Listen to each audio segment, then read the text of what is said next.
Hello,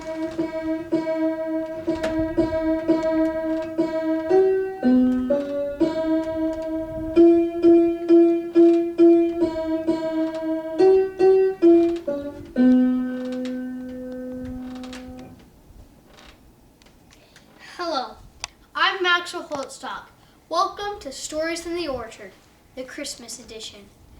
Tonight, I am going to be reading Christmas Oranges by Bethers.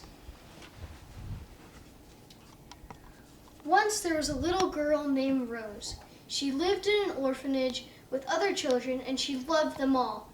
Miss Hartley, the woman in charge, loved Rose and took good care of her. Rose was very happy.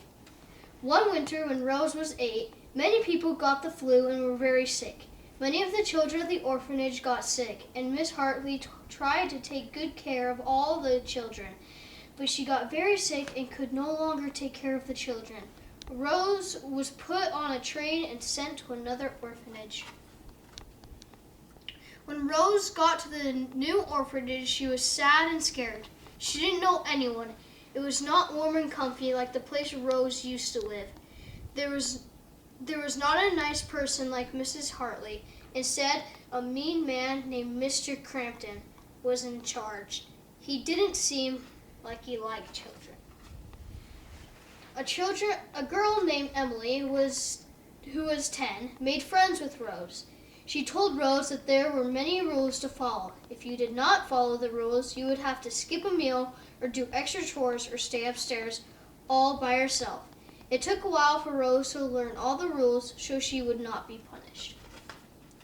Soon it was time for Christmas. Rose and Emily liked to look through the windows at all the pretty trees and decorations.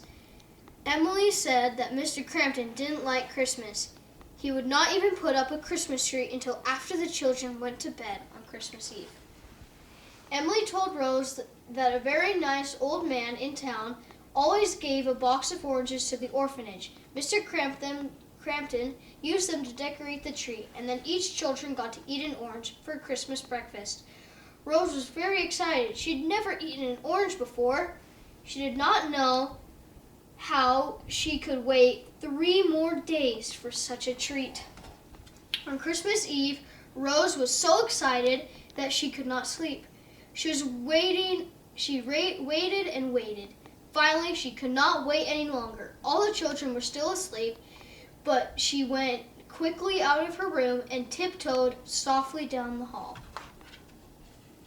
Rose crept to the stairs and knelt down. She looked in wonder at the beautiful tree and its special oranges and bright candles. After just a minute, she tiptoed back to bed and fell sound asleep. She didn't know that Mr. Crampton had seen her. It was against the rules to leave your room at night, and he decided to punish Rose in front of everyone. On Christmas morning, Mr. Crampton told everyone that Rose had broken the rules. She got 3 punishments. She had to stay upstairs by herself, had to scrub all the floors, and would not get a Christmas orange. All the children were sad. They knew how much Rose had wanted a taste of her first orange.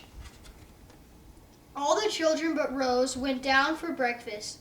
Emily felt so sad that Rose hadn't had her orange that she suddenly got a wonderful idea.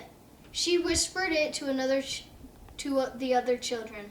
When Mr. Crampton came in, all the oranges were gone, but there was no peels. He was happy that he had scared the children enough to follow his strict rules. The day the children did all their chores at dinner time, they took their oranges out of their pockets and ate them. Then they quickly went upstairs for bed. When they came in the bedroom, they saw Rose curled up on her bed. She was asleep, but there were tears on her cheeks. Emily quietly woke her up. Rose started to cry. She was still so sad that she had missed Christmas and had no chance to eat the orange. Emily hugged Rose and said, "Don't cry. We have a surprise for you." She took something out of her pocket. It was round and was wrapped in a white hanky. Rose hoped so much that it could be an orange, but she didn't think it could be. All the children watched her with excitement. Rose opened the hanky and there was an orange, but it was not an ordinary orange. It was made of a piece of every child's orange. First, she smelled it. It was wonderful. Then she tasted it. Everyone laughed and hugged each other. Almost like magic, more clean hankies with pieces of orange in them were pulled out of pockets. Each child got to have one last sniff and one last taste of the delicious oranges. They all agreed that oranges had never tasted so sweet. Many years later, the children were grown and had families of their own.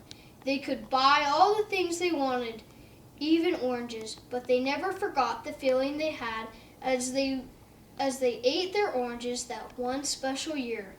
Oranges that tasted so sweet because they had been shared with a friend. I hope you enjoyed the hearing of the Christmas Oranges by Linda Bethers.